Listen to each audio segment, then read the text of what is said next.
to have you join us on Ivan Daybreak this beautiful Tuesday morning. Good morning, and I hope you had a restful night, because I did. This is Ivan Daybreak, your favorite show on television. My name is Margaret Opera, and as usual, on the show today promises to be a roller coaster of amazing lineup of events for your viewing pleasure. So if you are at work, on your way to work, at home, in traffic, just sit back and enjoy all we have for you this beautiful Tuesday morning. And like I'm not going to be doing this alone, I have with me my amazing co-presenter, of course, who decided to copy me and wear the same color of dress just like I did. Good morning, Perpetua. Good morning. How are you sure I copied you? Well, I just know you look amazing, so it doesn't matter who copied me, right? I think we're in the spirit. All right, yeah. A wonderful morning to you and welcome to iBrand Daybreak. My name is Perpetua Fasomi Peter. My colleague already told you we have wonderful, beautiful and amazing lineup for you this morning. We'll start with the news update, after which we'll bring you the stories making the rounds on our dailies for today. And from there, we have a conversation you shouldn't miss. It's very hot and we're dropping it like it's hot. You shouldn't miss it for any reason, for anything at all. And I'm sure you wouldn't want to miss it. Well, we'll start with the news update, and Margaret will be starting with that particular one. Oh, I know the first story here says the Vice President Yemi Oshibajo, SAN, has said that beyond providing interest-free microcredit loans to petty traders, the various social intervention schemes of the Buhari administration have made a significant impact on the lives of millions of ordinary Nigerians. According to the Vice President, the government is in furtherance of its determination to boost economic growth, has also ramped up its support for the micro, small and medium enterprise SMEs sector, and which account for close to 50% of Nigeria's GDP and 76% of the country's labor force. The VP further highlighted the nationwide impact of the administration's social investment programs, which he noted was the most ambitious social intervention project in Nigeria's recent history, with a series of people-centric programs. The National Drug Law Enforcement Agency, NDLEA, has set up a special task force to track down and dismantle drug cartels behind the production and distribution of methamphetamine, popularly called Murumiri. The chairman and chief executive NDLEA, Brigadier General Buba Marwa, retired, said this on Monday. He also listed the arrest of 12,306 suspects, including 7 drug barons, conviction of 1,500 offenders, seizure of over 3.4 million kilograms of assorted drugs, and cash worth over 130 billion naira, and the counseling and rehabilitation of 7,761 drug users, as some of the achievements recorded by the agency in 2021. According to him, the decision to set up the task force became necessary because Murumiri was being abused by youths in parts of the country, especially in the southeast. While promising to build on the foundation laid in 2021, he said the agency under his leadership now had a clear roadmap of the future. The Pan-Yoruba social political organization Afenifere and the Pan-Niger Delta Forum PANDEF have faulted the plan by the federal government to indefinitely suspend the removal of fuel subsidy. The two groups, in reaction to the government move yesterday, said the only way out is for the government to get the 4 refineries working at optimal levels to bring the petroleum products prices to the barest minimum. The groups, in separate reactions, also accused the government of not having the interests of the masses at heart before formulating policies. The group submitted that what President Muhammadu Buhari's administration can do as far as petroleum in the country is concerned is to get the refineries working, which will thereafter bring the prices of kerosene, petrol, diesel, and gas down considerably. The suspension of flight operations at Turkey's Istanbul airport was extended on Tuesday due to heavy snowfall, while winter weather snowed transport across the city, home to about 16 million people. Quote, the suspension of flight operations have been extended until 10:00 GMT on January 25 due to adverse weather conditions, end of quote, and that's according to the Istanbul airport, which was on its website. Turkish authorities declared administrative leave for all public institution personnel on Tuesday to decrease mobility. Istanbul Governor Ali Yerlikaya said on Twitter that private vehicles will not be allowed on the roads until 10:00 GMT, while emergency teams continue to clean the roads. And that's it for the news update segment this hour. We'll take a very short break now. When we come back, we'll review some top stories on our national days this morning. Please stay with us.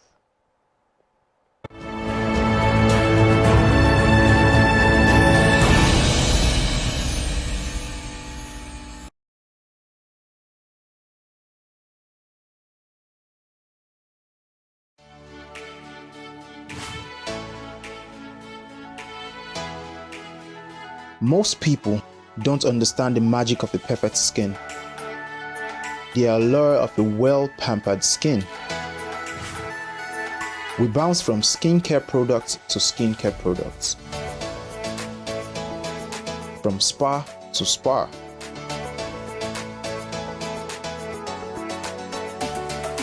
Looking for that ideal solution.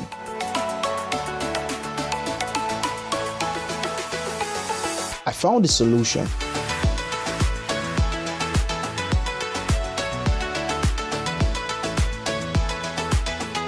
And it's Blemiville Skincare and Spa. My name is Neil, and I'm proud to be a part of the Blemiville family.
Dry Cleaners Limited, professional dry cleaners, best in dry cleaning and laundry services, and meets the needs of our consumers. Yeah, Swift Dry Cleaners Limited. Swift Dry Cleaners Limited. Swift Dry Cleaners Limited. Yeah. Swift Dry Cleaners Limited. Yeah, for clean wash and quick delivery. Yeah. Swift Dry Cleaners Limited. Swift Dry Cleaners Limited. Swift Dry Cleaners Limited. For clean wash and quick delivery. Ooh.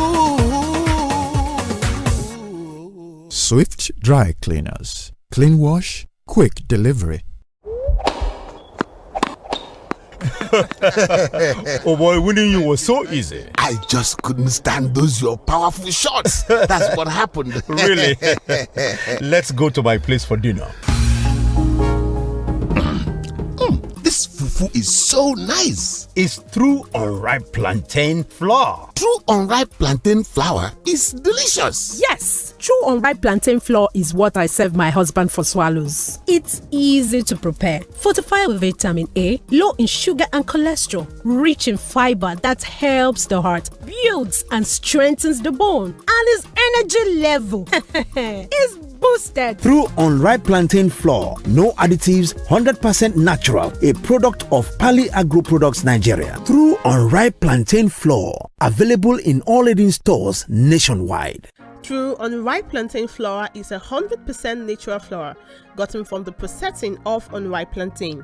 It contains no addictive and has a net content of 500 grams. True unripe plantain flour contains vitamin A, B6 and C. It is gluten-free and rich in calcium. Consuming through unripe plantain flour helps to build and strengthen stronger bones and can be a great meal for diabetic patients. It decreases your chances of constipation as it has a high fiber content and provides you with a low-fat diet. Here are some steps to prepare your through unripe plantain flour.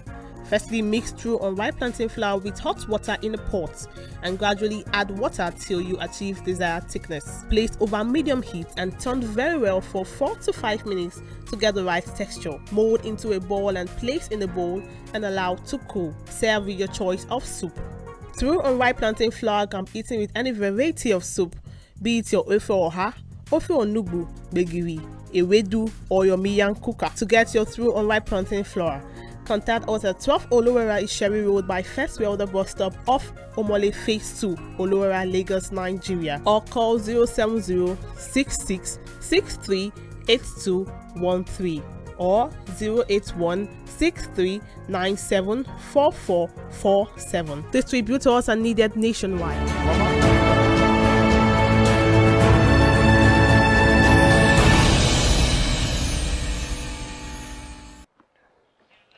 All right, now we'll review some top stories on our national days. And the first story here, I'll start with the Punch newspaper. The banner headline here says, Labour set for protest, federal government to suspend subsidy removal.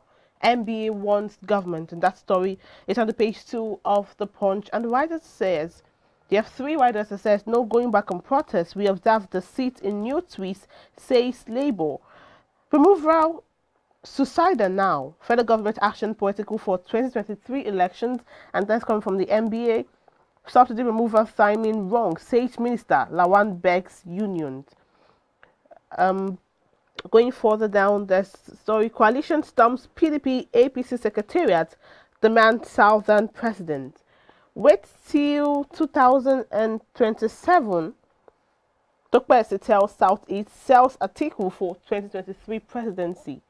Man jailed for 6 million naira mistakenly paid to his account spare parts dealer for internet fraud. And that story is on page 9.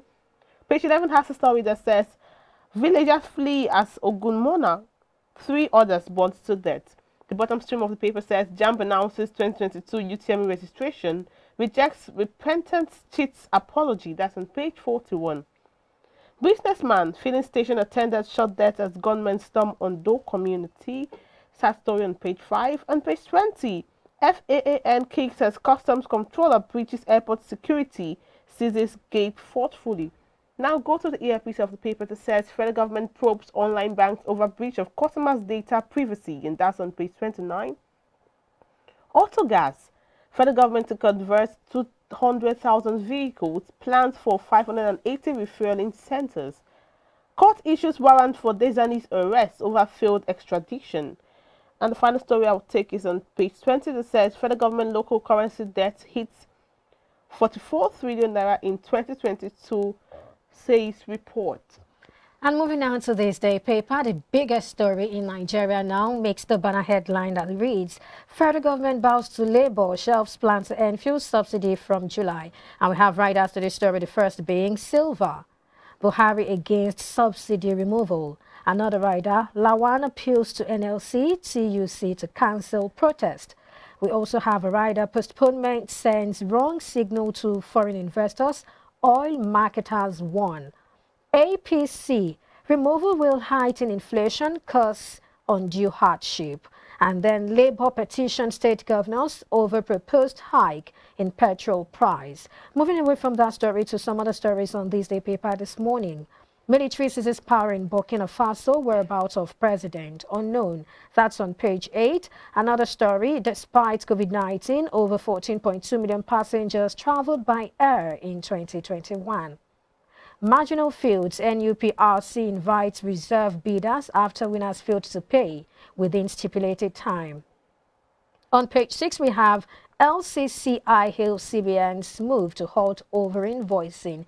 LCCI hails CBN's move to halt over-invoicing. And moving away from that, Ganduje I'll sign death sentence of Hanifa's killers with speed if, that's on page 49. That's a story so many people are interested in, and you can get this on page 49 of this day paper for today.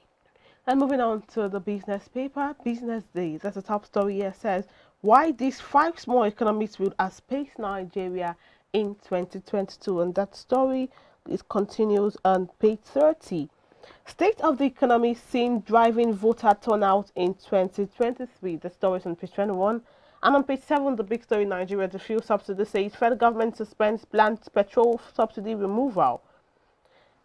Explainer, reasons SMEs wait so long to get dollar. That story is on page 2.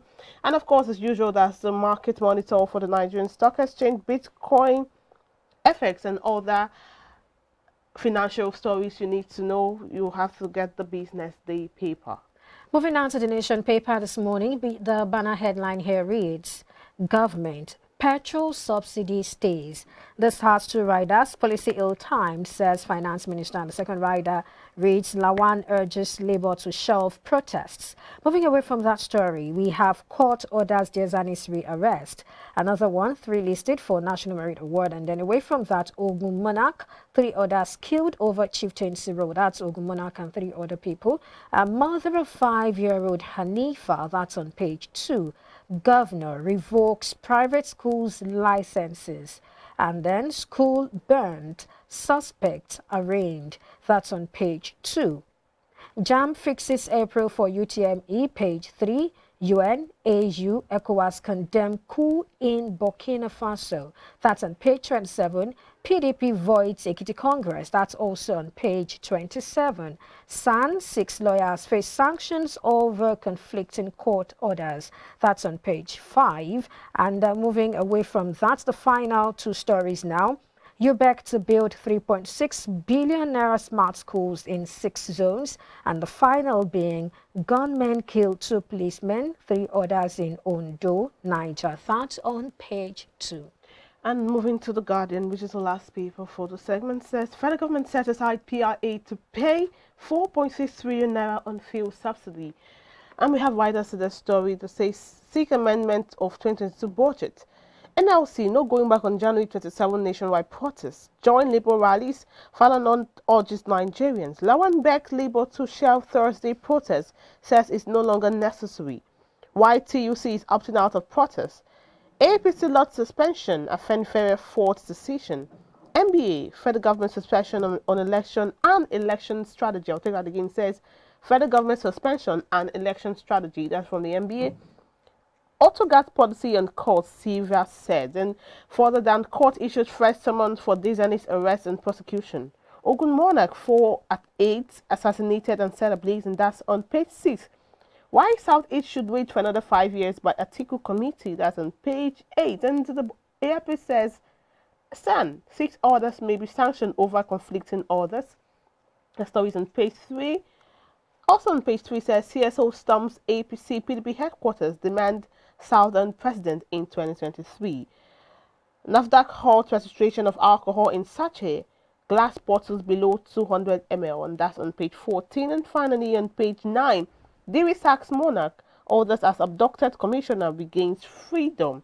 All of the stories and more you can find on the Guardian paper. So, Perpetual, I would have loved us to talk about the stories. You know, the fuel subsidy is the big story. Of course, it's our discussion for the next segment. I just let the cat out of the bag anyway. But quickly, on Hanifa's killers, I think the governor of the state and the government of that state has taken a right decision to would I say is even the right decision to withdraw the licenses of private schools. You know, we've had issues with private schools having, not all private schools now, but then this particular one, that evil is on a very high side. I wonder why a child of 5-year-old, or was it 5 years, but 5 years, why was killed after abducted or kidnapped, asked for ransom, and because the baby recognized you butchered. And I could wonder what's going through the mind of this little girl's parents. Sad story there, I guess.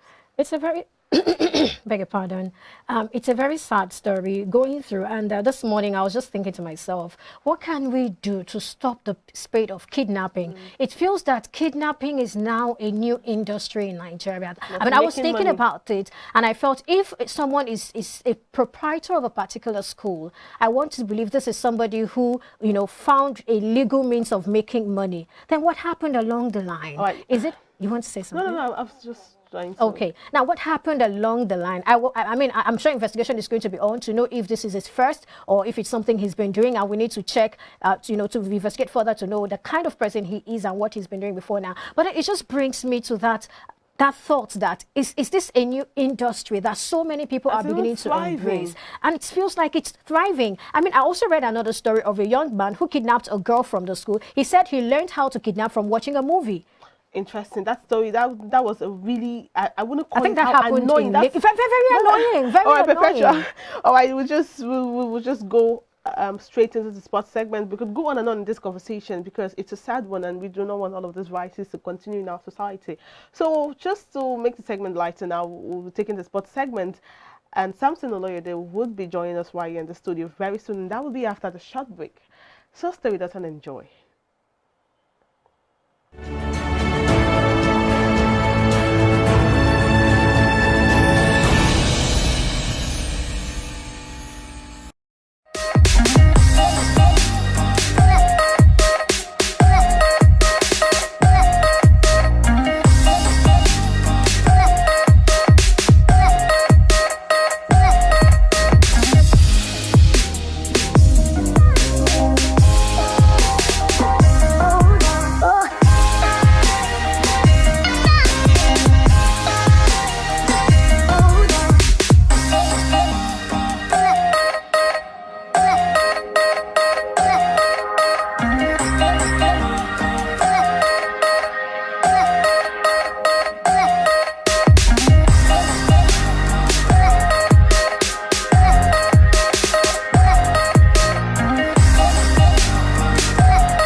Most people don't understand the magic of a perfect skin, the allure of a well-pampered skin. We bounce from skincare products to skincare products, from spa to spa.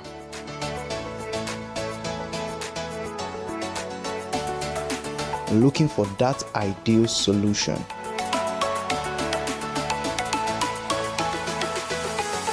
I found the solution.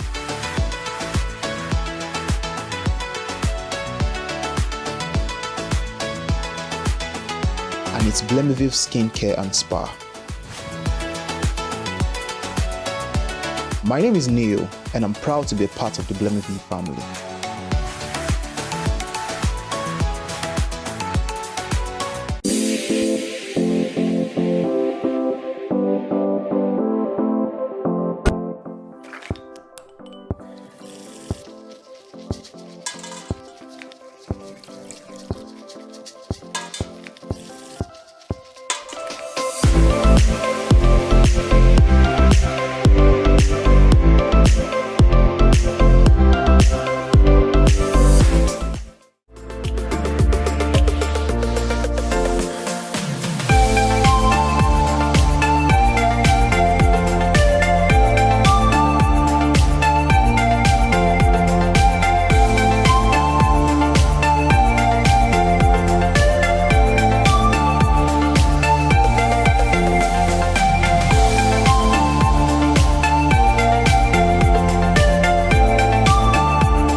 Cleaners Limited, professional dry cleaners.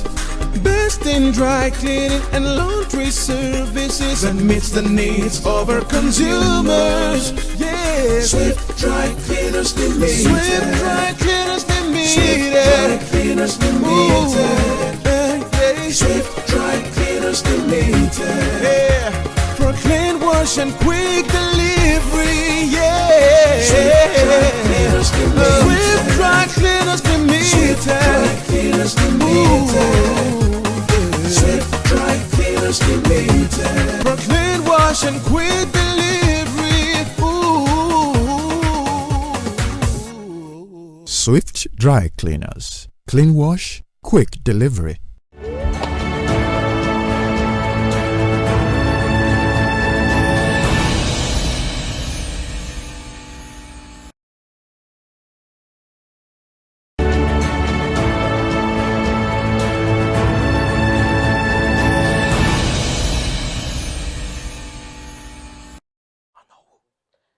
Joining us now to discuss what's happening in the world of sports, we have our sports correspondent right here with us in the studio, Samson Oloyede. Good morning, Samson. Good morning. Mr. Sports, how are you? I'm all right. I'm good. It's a Tuesday morning, and there's so much to be thankful for. Yeah, I didn't have the opportunity to ask you yesterday how you felt about Nigeria's match on Sunday. I know it spoils my mood, and I wouldn't want to say I regret. Well, I won't. I didn't bother watching it anyway. But then, because of the first one, how sweet it was, I said, okay, let me see the next one. But he ended up capturing my mood for the day, and I'm like, who asked me? Who sent me? Like people say, who sent me work? Well, how did you feel quickly? Well, it was disappointing. As usual. In terms of the results. You can't fault the efforts the players were putting. Correct, yeah. It may not be top notch in terms of 100%, but there was a bit of effort to it. Now, was it the results we wanted? Absolutely not. But it's the game of football. You do not win everything. Okay. You know, sometimes it's neither here nor there. But that was a deciding match. That was deciding because it was a knockout. Yes. But why it was probably even painful was we won all 3 group stage matches. Yeah, and that's Tunisia won 1, lost 2. And, qualified as one of the best losers, as they call them, or one of the best third-place teams. And, they just got the win. Again, it just shows you that you can't be profligate in front of goal when it comes to football. You have to take your chances. Because what counts at the end of the day is not the number of chances you have, but the number you can convert to goals. So, it's a bitter lesson. We just have to learn from it and move forward. And just shows you the state of our football. We are still not good enough to contend with the best. Tunisia is not even one of the best teams on the continent at this point. So it just shows you what we have to do. Let's hope that we get it right against Ghana, where we'll have to play over 2 legs to qualify for the World Cup taking place in Qatar. The sad news is Alex Iwobi won't be participating in that as a result of the red card. Take it away. That one thing. Okay. Anyways, from one sad note, although that's for Nigerians, to something that's probably sad for everyone involved. That's the African Cup of Nations, the stampede that took place at the Paul Biya Stadium in the capital of Cameroon, Yaoundé, where over 8 people are reported dead, or rather at least 8 are dead and over 40 injured as a result of the stampede. Now, it will interest you to know that the stadium is a 60,000 seating capacity when it comes to the stadium itself, but you had fans trying to come in, about 50,000 of them. Meanwhile, due to COVID policies, regulations, the stadium is meant to be 80% full, not 90 or 100%. So at most you would have expected probably 40,000 fans at the stadium, but additional 10,000 were coming to watch the host Cameroon take on Comoros in the round of 16, and that's when the stampede happened. As I said, over at least 8 people reported dead, and over 40, injured. Now, the major concerns are that of those who are dead, a child is reported to be among the 8 that is dead. I have about 4 or 5 children, among the 40 that are injured. About 3 of those 5 are reported to be unconscious at this point in time. So it's a really sad one. We just hope fans can understand when rules are in place. It's definitely a beautiful thing to want to support your country. You want to be at the forefront in terms of being in the stadium to take in the live action. But when it comes to safety rules, safety protocols or guidelines, it has to be adhered to completely. Rules are rules, and rules should be adhered to. If the fans were not trying to force their way in, you wouldn't have had a stampede. You wouldn't have had 8 lives lost at least, and you wouldn't have had, you know, over 40 injured, including with children, you know, being unconscious at this point. So we just hope that the authorities look into this. CAF released the statement yesterday, and they said they're already in touch with the authorities to further, you know, find out what happened, and basically there will be an investigation is ongoing, and there will be, you know, that whatever comes out from the investigation in terms of conclusions will be addressed. We just hope we do not have these kind of situations where people have to force their way into, you know, a venue or a stadium just to take in the live action. So that's the sad part. But despite that, the match went on. And I'm talking about the match itself, Cameroon against Comoros. It was an entertaining affair. 2-1 it ended in favor of the host nation. So maybe in terms of solace, the victory of the Cameroonians will provide a bit of solace, although nothing can replace human lives or, you know, those who are battling for their lives at the hospital. But on the field of play, Cameroon won 2-1, took 2-goal lead prior to Comoros fighting back. But as much as Cameroon won the game, Comoros won the hearts of the people. And that's because of how depleted the squad were, and they were still able to put up a fight against the host nation. Definitely the odds were stacked against them in terms of 12 of them coming down with COVID. They didn't have a goalkeeper. The goalkeeper who played for Comoros yesterday was their left back, and he played so well in goal over the course of 90 minutes. So it just shows you how you know, resilient they are, and it just, again, that's what football and sports generally gives to you. The players put in the effort, you see a bit of grit and steel, and it just propels you that regardless of what you're going through in life, you can always be resilient in the face of challenges, you know, to pull through. So I think we can learn a lot from the game. In terms of the game itself, Comoros would have so much to be thankful for. It's their debut at the African Cup of Nations. No one expected them to get out of the group stage, where they had Ghana, they had Morocco and Gabon. But they got through. They defeated Ghana. Now in the round of 16, you know, took it so close against the host nation and one of the title favorites, talking about Cameroon.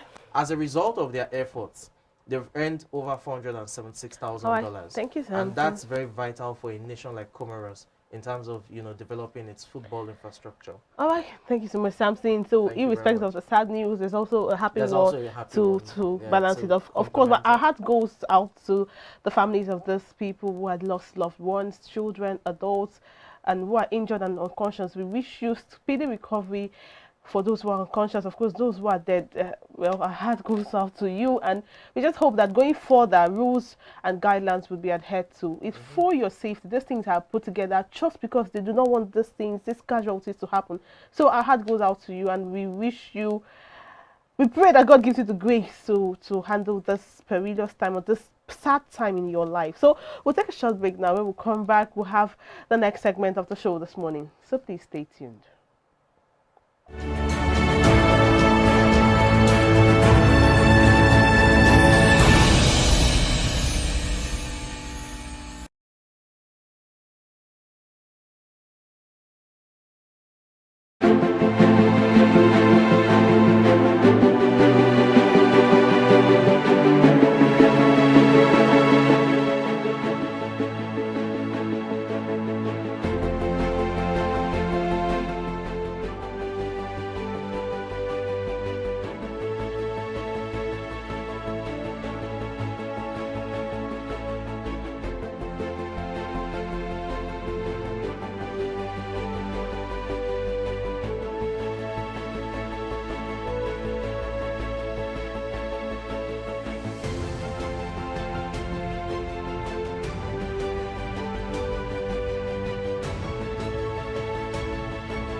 Now, the controversy on the removal of fuel subsidy has continued unabated as Nigerian's Minister of Finance, Budget and National Planning, Zainab Ahmed, has revealed that the federal government has postponed the takeoff of the policy till further notice. Zainab Ahmed attributed the postponement of the implementation of the policy to bad timing due to heightened inflation, the need for rollout of existing refineries and new ones to reduce the volume of products imported into the country, further consultation with stakeholders, among others. And now joining us to make sense of this conversation, we have Jide Ologunwaye in the studio with us. Jide Ologu is a legal practitioner. Good morning, Jide, and thank you for joining us, sir. Good morning. It is a pleasure to be here. All right, sir. And now I'll take from the statement of Zainab Ahmed, the Minister of Finance, Budget and National Planning. It's been postponed, and she said was one of the reasons. Some reasons are because of the bad timing, the need to roll out for the new refineries and of course new ones. She also mentioned, and the NBA now said the fuel subsidy removal is a political action towards 2023 elections. So I don't know, do you agree with them or do you have contrary opinion to what they think? You know, I must say that it's a very terrible case for the government to handle. You know, let's start with the promise again of developing the refining capacity of the country. This is a regime that started operating in 2015. So 7 years down the line, we are still debating on the refining capacity of the country. I recall a report recently that alleged that my wonderful country spent about $62.5 billion, not naira, in turning around moribund refineries, enough to build 3 new refineries. And so here we are now, you know, at the exit gates of this regime. We are discussing subsidy. And let's go back to electoral promises and content analysis. I recall that there was a promise that the president in office was going to reduce the pump price of petroleum from 87 naira to 40 naira, and that promise was given by Tam David West, one of his very strong supporters.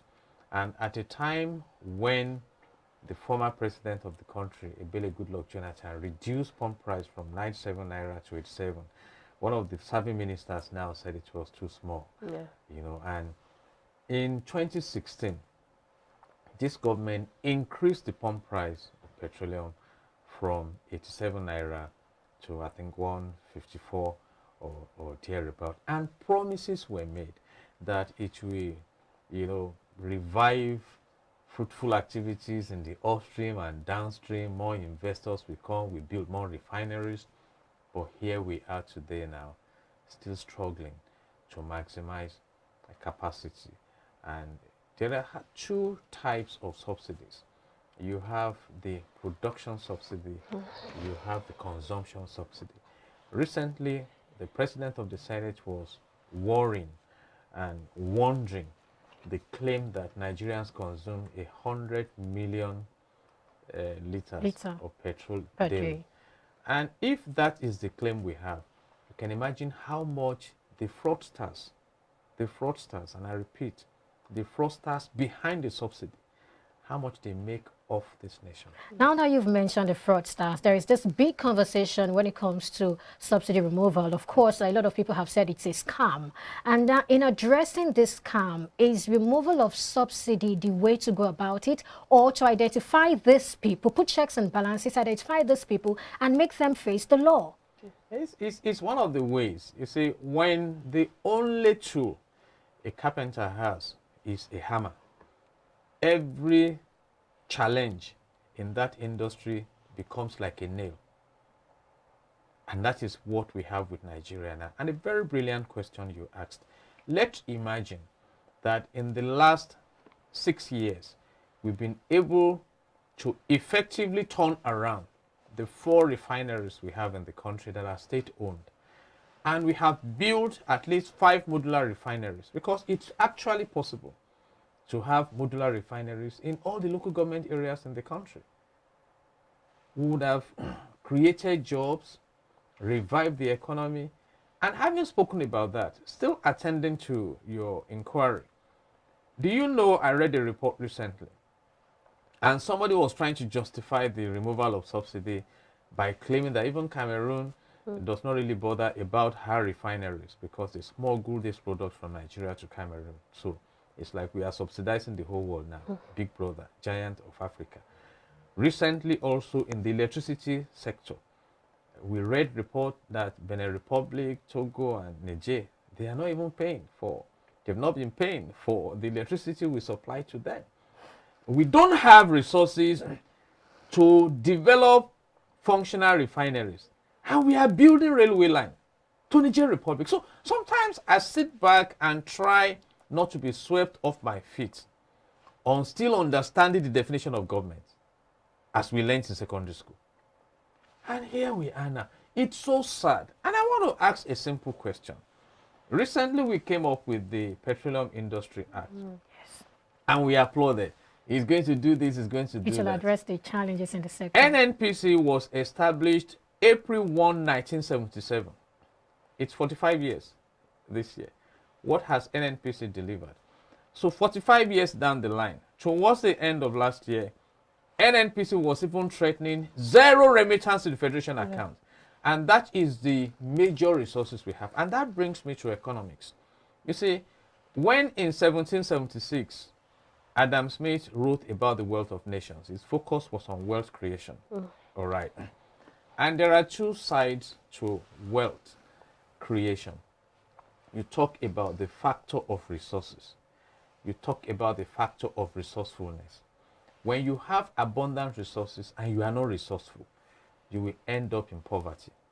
When you have little resources and you are resourceful, you will end up in prosperity.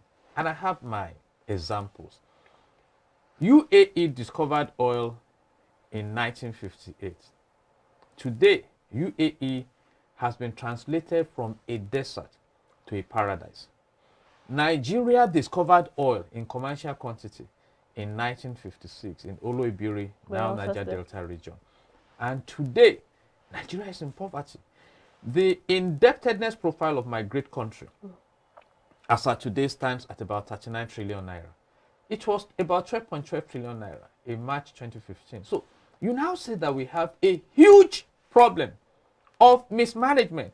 Whether it is deliberate or not, it's a question I cannot answer. Maybe you answer. No, talking about the economy now, Nigeria would spend approximately 6.8 billion naira. It's actually 6.732, but approximately 6.8 billion naira on petrol subsidy in 12 months if the government subsidized this petrol. So looking at the effect of the economy on, about petrol, once there's a hike in petrol or there is a scarcity of petrol, it has an effect on almost, if not every sector of Nigeria's economy, from the manufacturers to you, the consumer, to the transport sector, and all of it. So let's look at the effect of this on Nigeria's economy.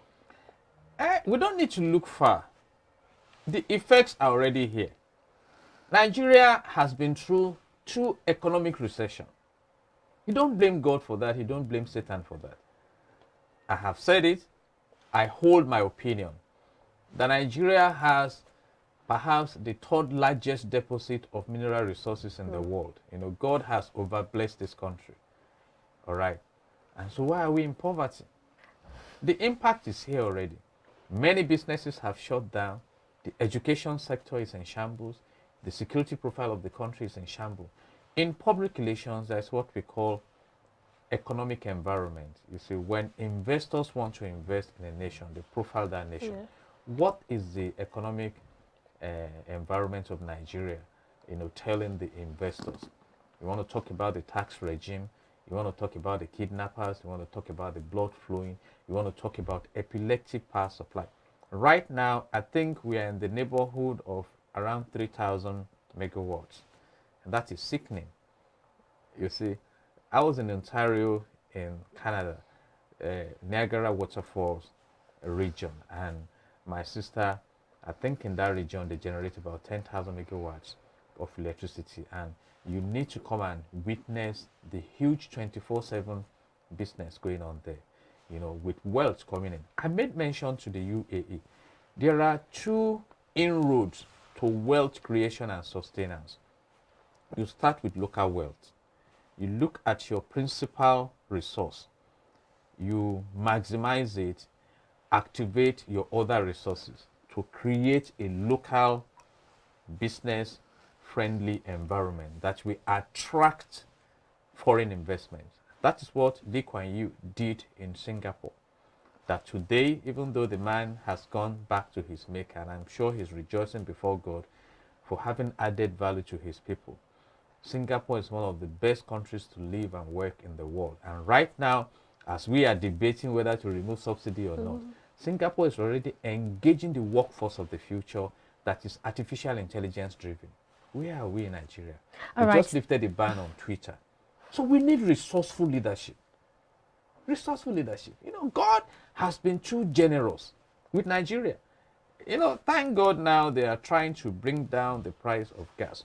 Do you know, and I believe you know, that my wonderful country, Nigeria, has the largest deposit of proven gas in Africa? What are we talking about? And look at the value chain in the oil and gas sector. You talk of the resources we have, you talk of the oil and gas. Nigeria is even more of a gas field than oil field. Oil field, yeah. I read a report that my great nation fled enough gas to provide electricity for 814 million citizens. And you now talk about the fuel that you can generate from the crude and the petrochemicals. So we now allow this crude drain. We export the crude oil to a sensible business environment like Europe that have developed capacity to refine it. We bring it back to the country at the high premium. And we now claim to be subsidizing because the importation value is higher than the value you could have sold to the people. And that is the explanation for subsidy. Would it have made any difference if you refine it at your backyard, creating jobs?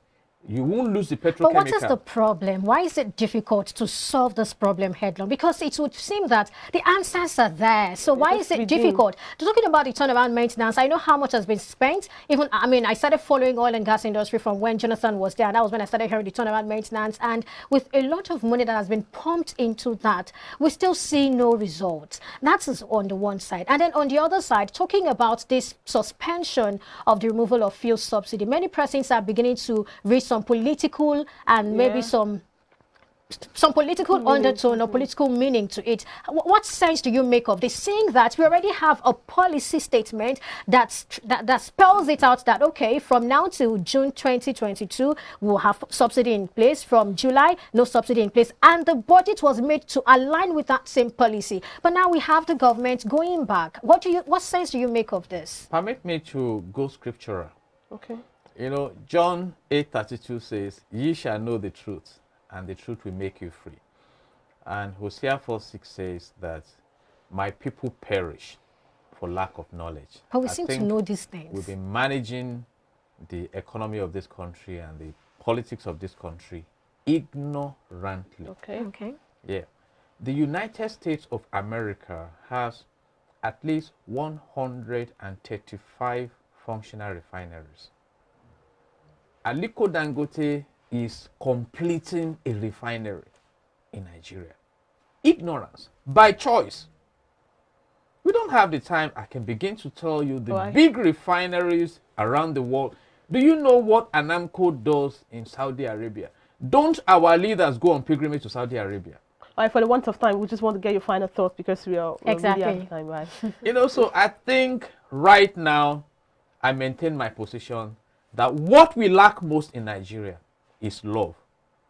And the moment we can synchronize our unity, the joy we should derive from the resources will begin to manifest. But what do we have?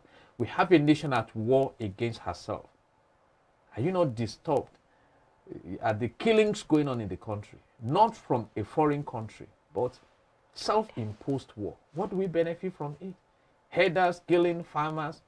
Are you not disturbed by the fraudsters in the in the subsidy sector, the smugglers. What is the Nigerian customs doing when you complain about, you know, this smuggling? At the time, my president brilliantly mentioned, good intelligence report, the ammunitions are brought into Nigeria from Libya and everywhere. And I asked a simple question, sir, why are they not taking this ammunition to Ghana? Why are they not taking this ammunition to Rwanda?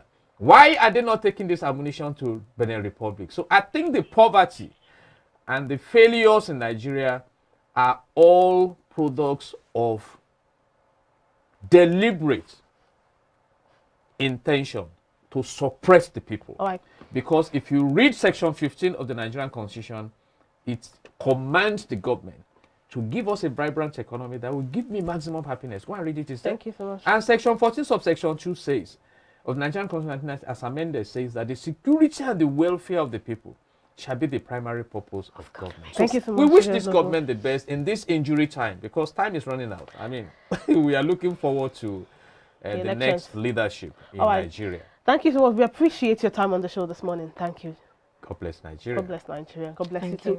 And that was Judy Logo, legal practitioner. Now, I'm sure you had an amazing time on the show this beautiful morning. Please do well to join us tomorrow again, same time, same station. And for a repeat segment, please follow our social media platforms, and we'll have a repeat segment for you later in the day. So wrapping up, I'll leave you with a quote from Dan McLaren, and this quote relating to what we just discussed. It says, nature has given us all the pieces required to achieve exceptional wellness and health, but it has left us to put these pieces together. Nature has given you all you need, but it's now your choice to put the pieces together and get exactly what you want out of it. So on this note, to wrap up the show this morning, my name is Margaret Opara. Have an amazing day. And my name is Perpetua Fasami Peter. Many thanks for joining us. See you again tomorrow. Bye for now.